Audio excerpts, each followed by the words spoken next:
Okay guys, this is a review, my review of the Blitz HPI Blitz. This is the RTR that I got. It comes with, you have to excuse the noise, I'm charging up some LiPo batteries right now, so that's the fan of the charger.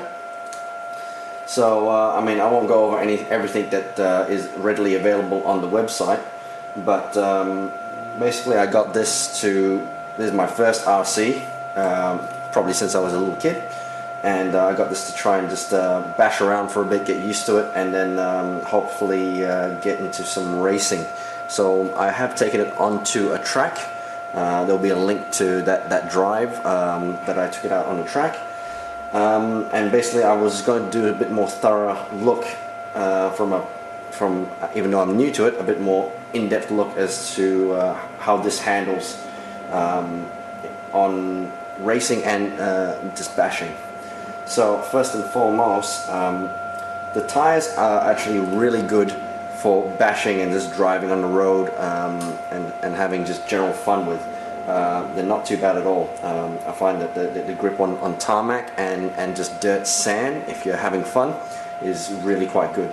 Now, probably start from the start is when I first opened this, when I first got this in the mail. It came over from America. I'm in Australia, so it came over from America.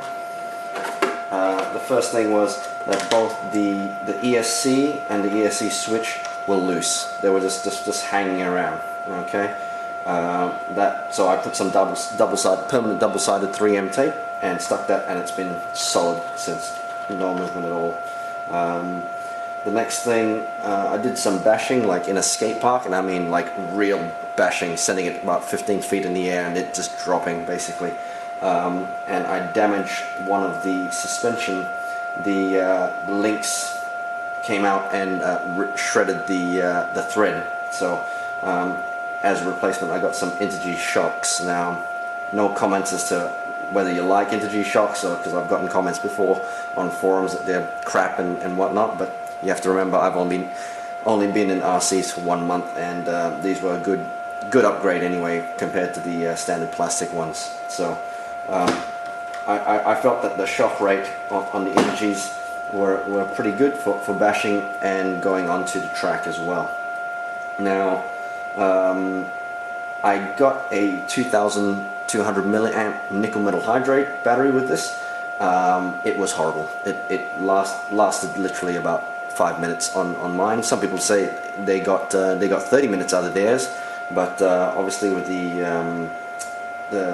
varied stock levels and quality control of nickel metal hydrates, you could get anything from really good or a really crappy one. Either way, I switched straight away to LiPos. The ESC on this has LiPo capability, the LiPo cutoff, and works well. You do have to set it. It's in the manual how to set it. The chassis is quite flimsy, but quite hardy. I mean, this is rolled over quite a few times, with and it's holding its shape. There are some points where I've had to put some fiber tape on there to hold it together. These are probably just the weak points and where there's a lot of stress when I smash it in there. Sorry about the focus, guys. Okay, so now the other thing I changed was that it comes with a Tamiya plug. The Tamiya plug doesn't hold amperage very well, so I thought I'd switch it if I was going to use a LiPo, so I did switch it. I went with a Hobby King XT60 purely because I buy 10G batteries from Hobby King, so I thought I'd just switch it to something that I know is going to handle it, and I don't have to do too much soldering back and forth or using adapters or whatnot. Okay. Overall, pretty hardy. The only thing I've broken, as I said, is the shock. The tires did start to come off the rim, but I've just glued those back on with no issue. Now, on the track, these tires were a handful, especially the rears. They did not grip well at all and just made my life horrible. Sure, it was my first time on the track, so I had a lot to learn, but someone lent me some Proline snipers, and immediately I was gaining about 10 seconds a lap better straight away. And considering it's my first time, that's a huge improvement trying to actually race. Okay. I feel that the servo is probably a little weak. It's fantastic for if it was your first time, first RC. I still did pretty well.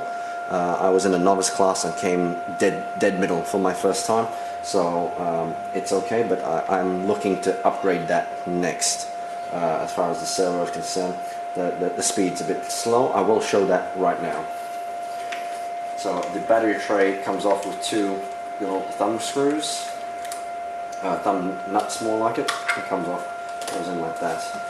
So, and this is the Synergy 2.45 30C, which I've run on this many times with great success. It does come with some spacers, some foam spacers that you can put in, so it doesn't rock around so much, but it's still, these batteries don't sit in quite so well, but I make do anyway by putting them in quite tight.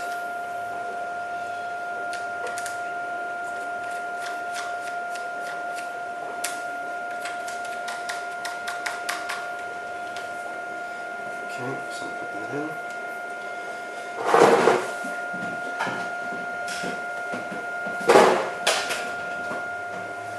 Turn on the controller. It does come with a TF40, and the RTR pack did come with plasma batteries, which has lasted quite a while with no issues. I'll turn that on. Turn on the ESC, and you'll hear the beeps of the ESC as it detects the 2S LiPo.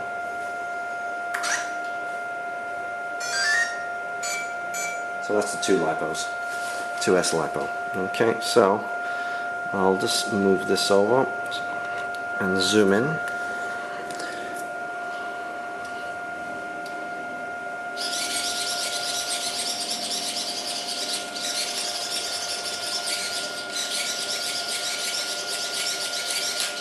It's not the sharpest servo I find, but I mean, it's still decent. I mean, the speed itself is quite low, I find, going left to right.